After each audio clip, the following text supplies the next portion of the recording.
Hey, let me share something with you. Actually, I have a confession. There were times when I was absolutely convinced that my child had done something wrong, but then found out later I was completely wrong. Not partly wrong, completely wrong. And if I'm honest, it wasn't because I wanted to think the worst of my child. It was because I'd lived through so many disappointments over the years or the months, and my mind had been trained to expect another one,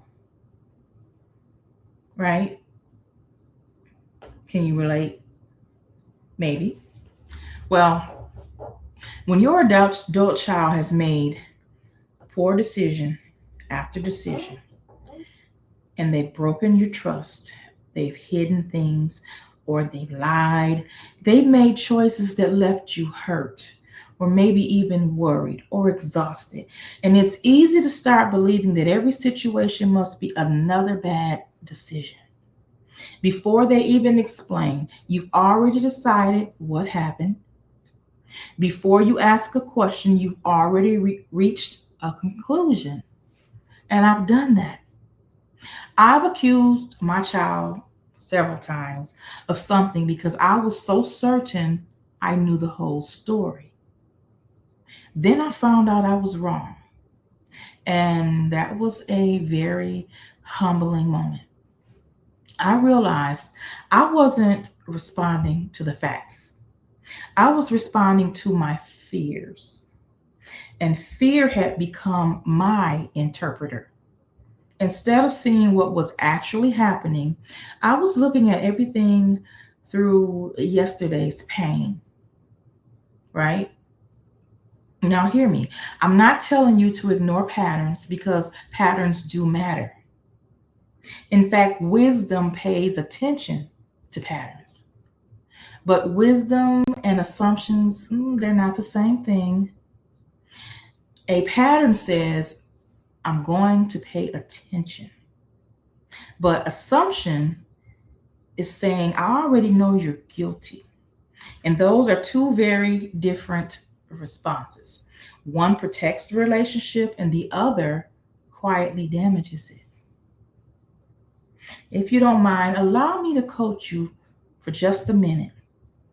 Okay. Have you ever noticed that sometimes we don't just assume what our child did, we also assume why they did it?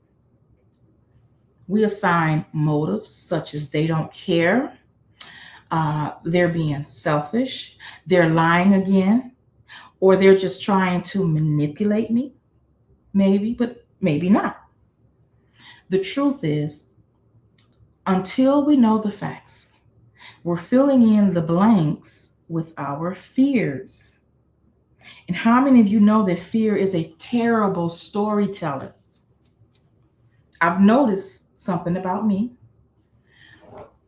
Sometimes I tell myself, I don't want another argument.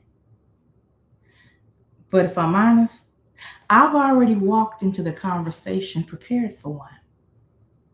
Have you done that? Okay. Before they even say a word, I'm already frustrated, already expecting disrespect. And then something interesting happens.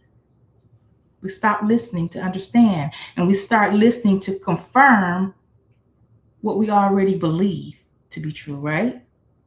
And because of it, a conversation that might have ended peacefully can turn into an argument. Not because either of you wanted it to, but because fear was already sitting in the room before the conversation even started. And the enemy loves that. Because if he can't keep your child in deception, he'll try to keep you reacting out of fear. He wants fear to become louder than the truth.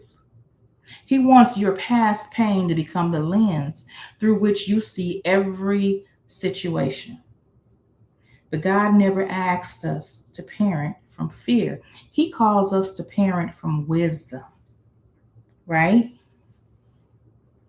Here's something that I've started. to ask myself before I respond. Now, one question that we can ask is, what do I actually know? Not what I think, not what I fear, not what happened 6 months ago, but what do I actually know right now? Then I ask another question. What assumptions have I added to the story? Now, those two questions have saved me from unnecessary arguments more than once. But sometimes the story in my head isn't the story that's actually happening. Let's go to Proverbs 18 and 13. It says, to answer before listening, that is folly and shame. Now, I think that verse is about more than interrupting someone, right? I think it's also about assumptions. Sometimes we're answering before we've really listened. Sometimes we're reacting before we've really understood.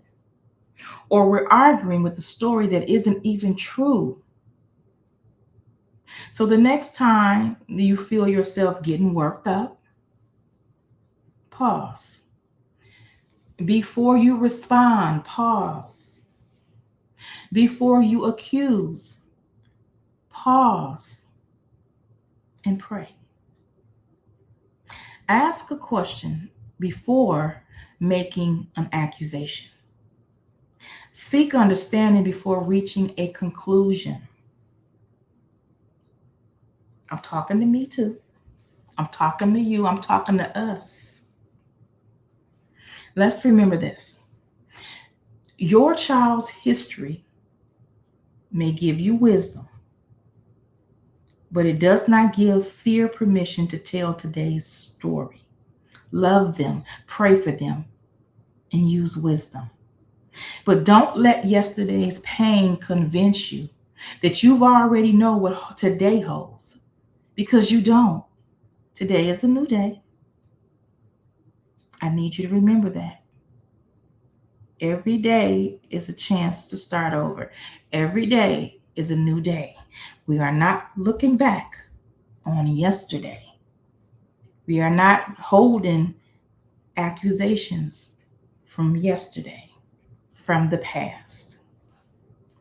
Now remember, don't believe the enemy's lies. Always believe God's truth.